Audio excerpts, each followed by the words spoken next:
Hi there, Michael Dowd here. I'm in Waco, Texas. This has been the celebration of Charles Darwin's 200th birthday this whole week, and we've been in Texas. And we just got a guided tour at the Johnson Space Center in Houston. And while we were there, we got a chance to be in the Apollo room. And I was reminded of some quotes from Brian Swim that I have in my book, Thank God for Evolution. I just want to read these. When considering the role of the human, it is essential to remember that from an evolutionary perspective, we are not separate creatures on Earth living in a universe.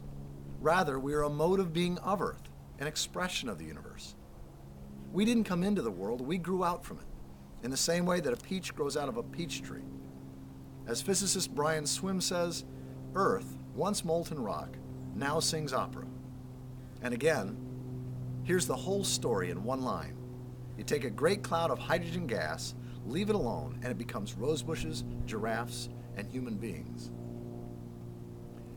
When the Bible, Genesis 2:7, tells of God forming us from the dust of the ground and breathing into us the breath of life, we can now appreciate that this is a beautiful night language description of the same process, with God presented personally, moving us into a felt relationship with the creative reality that made it all happen.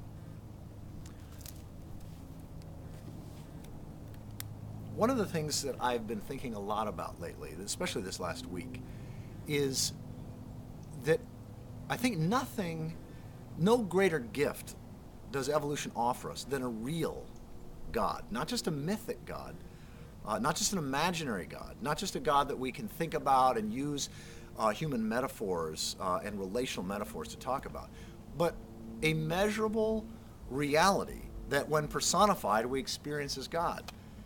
God has become real, not just imaginary, through an evolutionary worldview. And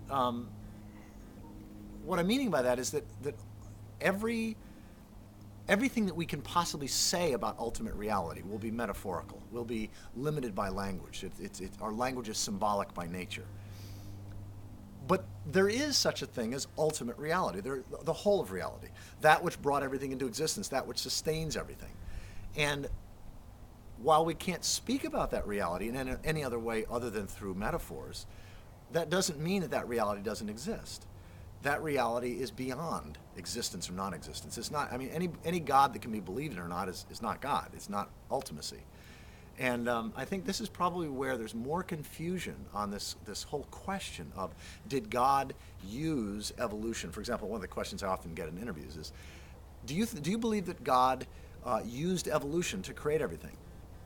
Well, yes and no. I mean, that would be like saying, did Poseidon use the oceans to create fish? Well, no. Poseidon is a mythic personification of the oceans.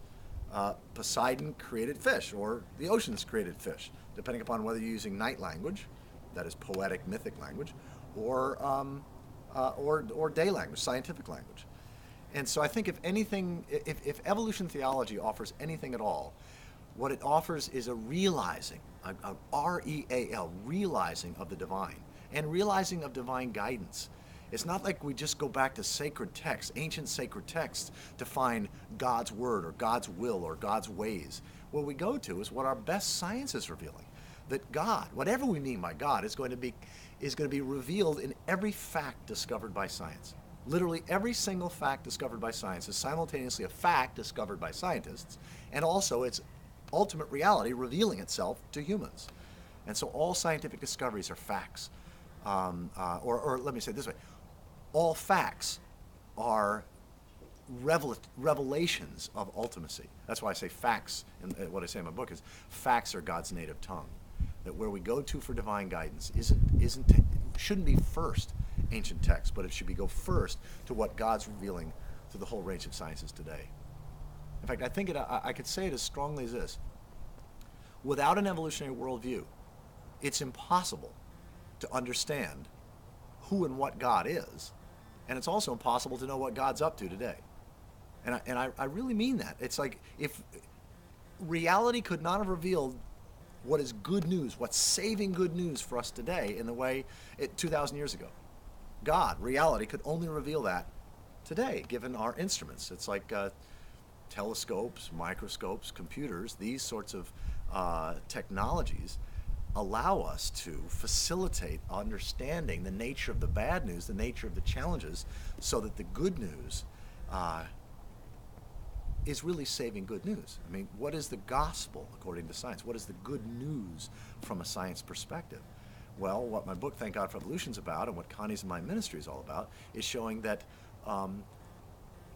what we understand as saving good news has got to be a direct response to what we actually experience as the bad news of our time. And ancient texts can never, ever give us that sense today. In the same way that our understanding of science today will not qualify as the great news, the saving good news for people, 500 years from now or 1,000 years from now. Ultimate reality, God, the universe, is always going to be communicated at each level. And I think it was exciting to be at the Apollo space, inside the mission control at Apollo, and know that we were at one of the sacred sites of the epic of evolution. That the Apollo mission is where Earth became complex enough that if a piece of itself could get off of itself and look back at itself. That the shots that we see of Earth from space, from the Apollo shots, where we see the whole Earth or part of the Earth, where we went to the moon and were able to see just the Earth rising. In a very real sense, if you take a look at the fact that Earth has been around for 4.5 billion years, that life has been around for 3.8 billion years, that humans have only been around for about 3 million years, that's just like a geological blink of an eye. So when you think about how recently humans emerged out of the body of life, to use religious language, how recently God created us, when we see the Earth from space, we are Earth looking in the mirror. It's like a piece of itself, piece of the Earth was able to get off of itself and look back at itself.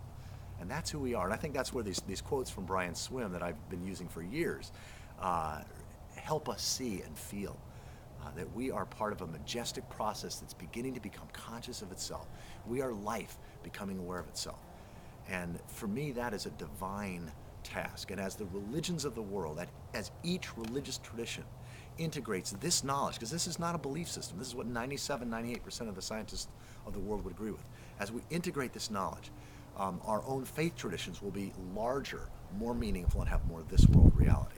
And it's unspeakably exciting for me to be in Texas at this 200th birthday of Charles Darwin, and to have also been able to have a guided tour of the Johnson Space Center, where we began to really get that we were the Earth becoming conscious of itself.